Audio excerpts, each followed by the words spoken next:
In April 1960, Harrison E. Salisbury, Pulitzer Prize-winning reporter for the New York Times, flew to Birmingham, Alabama for a stay of 3 days. On April the 12th and 13th, the New York Times published articles by Salisbury datelined Birmingham. The reporter wrote that fear and hatred gripped the city, that every channel of communication, every medium of mutual interest, every reasoned approach, every inch of middle ground has been fragmented by the emotional dynamite of racism, so wrote Harrison Salisbury. The two articles resulted in a libel suit filed by Birmingham's 3 city commissioners and by a detective against the New York Times, seeking damages totaling $1,600,000. April the 14th, the Birmingham morning newspaper, the Post-Herald, reprinted the Salisbury articles. Reaction was immediate. How could a man know whether there was a reign of terror? He mentioned the rope, the knot, the whip, the razor, all sorts of instruments of violence and torture. If that existed, surely someone other than Harrison Salisbury would have observed it. No, I can't find any explanation of a top-notch newspaper man like Mr. Salisbury writing a piece like that. I agree wholeheartedly with Mr. Salisbury, and I realize I'm saying that as a resident of Birmingham. I live here. A person can be terrorized. I've gone through it, and maybe it's natural for me being a leader. But there have been persons who were not Negroes or who were not overt leaders, as I am, outspoken, who've been terrorized. I have never seen fear in Birmingham that has been expressed in the northern newspapers. We're not afraid of anything. If we are afraid of anything, perhaps it's that outside agitators attempting to cause trouble, attempting to sell newspapers, will cause trouble that actually doesn't exist. We know of no fear, no great fear for our lives, for reprisals. I can tell the people of America, don't dip here. White, black, red, yellow, green. Not under this. Life isn't worth living.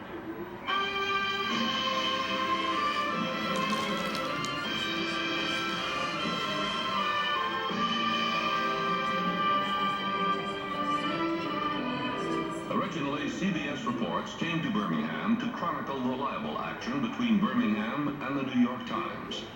After this case has been tried in the proper courts, we shall hope to report on that action, and in so doing, to examine the libel laws in this country, how they protect the rights of the individual and the freedom of the press. Tonight, however, we report on the background and mood of Birmingham by letting some of the people of that community speak of and for their city. Now, here is CBS News Chief Washington Correspondent Howard K. Smith. Birmingham is called the Magic City, having grown to its present size in 75 years. It is also called the City of Churches, with over 700 churches of all denominations. Birmingham has good homes and slums as other cities have. It boasts a highly regarded medical center and an excellent museum. Industrially, the city is dominated by a heavy concentration of steel mills. Birmingham is the largest segregated city in the South. Every phase of activity, business, cultural, and social, is segregated. For residents, both white and Negro, the most memorable date in recent years is May the 17th, 1954, the day when the Supreme Court of the United States, in a unanimous decision, handed down a ruling that segregation in any public school in the United States is a violation of the American Constitution. The population of the metropolitan Birmingham area is 640,000. Of those, 235,000, more than a third, are Negroes. David Lowe, who has been working on this report for 9 months, first interviewed John Temple Graves, lecturer, author, newspaperman, a columnist in the Birmingham morning newspaper, the Post-Herald, said to be the voice of the segregated South.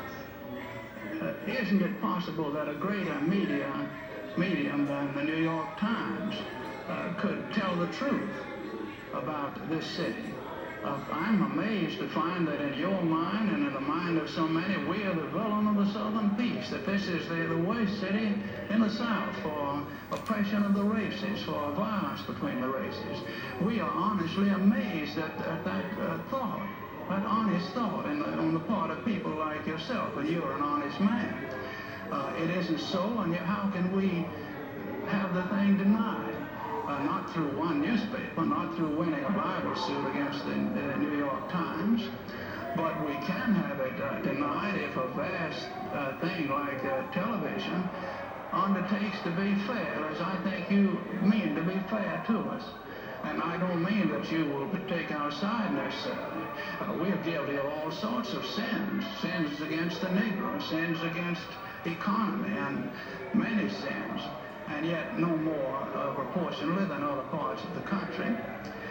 It's simply that when anything happens here or in the South, they say, oh, that's the South. If it happens in Chicago, they say that's a murder on Main Street in Chicago. But if it happens in Birmingham, oh, that's the bloody, violent South. Colonel William S. Pritchard, a leading attorney in Birmingham.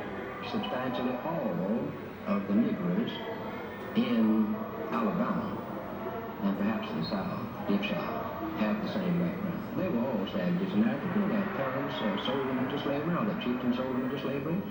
They were brought into this country in a state of savagery. They didn't speak the language of the country.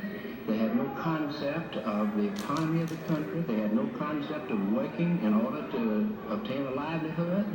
Their concept, when they were hungry, was to roam the jungles of Africa and to live in the forests, and the fruits of the forest and the meats that they secured there. When they were brought into this economy, it was entirely strange and different from them. And they had to be reconciled to it. I have no doubt that the Negro basically knows that the best friend he's ever had in the world is a Southern white man. He'll do the most for him, always has, and will continue to do it. But when they, from Northern agitators, are spurred on to believe that they are the equal to the white man in every respect and should be just taken from savagery and put on the same plane with the white man in every respect, that's not true. He shouldn't be. It hurts the Negro. And that feeling has brought about this estrangement. And that feeling is brought about by outside sources, not by the Negroes residing in South Nigeria. Well, Colonel, in view of the fact that possibly the federal government will ask the city of Birmingham at least to integrate their school system, what do you think will happen when that comes through? I don't believe it'll ever happen. There would be a measure of violence in Birmingham, in my opinion, I regret to say. There's a lot of white people here that say this, that even the dumbest farmer in the world knows that if he has white chickens and black chickens, if the black chickens do better if they're kept in one yard to themselves, the white chickens do better if they're kept in a separate yard to themselves. They each do better under those conditions. And that a farmer who would mix the white and the black chickens would be the dumbest man in the world. The club is a gathering place for society in Birmingham. One of the cultural leaders of the community is Mrs. George Bridges.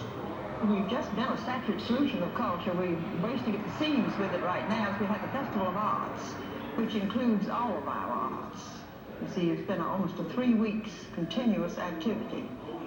It started as a showcase for our local artists to show what they could do and to give them some encouragement. Because my theory is that the Southern way of life is more conducive to creative activity. But we have a terrific erosion of culture to the north.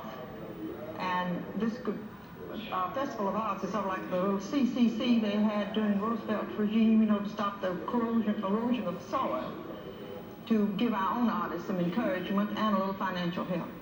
Mrs. Bridges, are you personally aware of prejudice in Birmingham?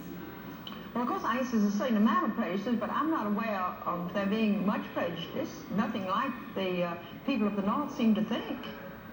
Among my friends, we don't seem to have any particular prejudice. I was Alabama chairman for UNICEF, and UNICEF was sending out an international exhibition of children's artwork from all the children of the world, even African children. So I had the idea of comparing it with our local children and getting all of the local schools to send in schoolwork. And a boy that won happened to be a Negro that had come from the Negro schools. And then he and his mother and family went down to see his exhibit. It was when we were exhibiting at the library. And it's against the city ordinance for the Negro people to come into the white library, so he was stopped at the door and not allowed to come. And they called me in great distress. I didn't know up until then who it was had won. But I had no trouble in arranging special permission for him and his family to go in and see the picture. It was just a question of making a phone call and explaining the situation. And I think art and culture belongs to everyone.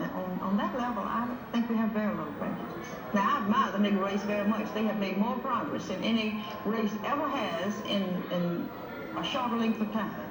It's simply phenomenal to think the progress they have made. And many of them are doing fine creative work. In fact, I think that's one of the contributing factors to our creativeness in the South is the sort of joyousness of the Negro. You know, he was happy and contented. You don't hear that anymore. Now, as a girl, we used to hear Negroes singing all the time. They just walk down the street and singing. And the servants in the house would sing, the gardeners would sing, and they were just sort of like in Spain or Mexico now. But I haven't heard a Negro just spontaneously break into song in 4 or 5 years. And that's bad, because they're not happy and we're not happy.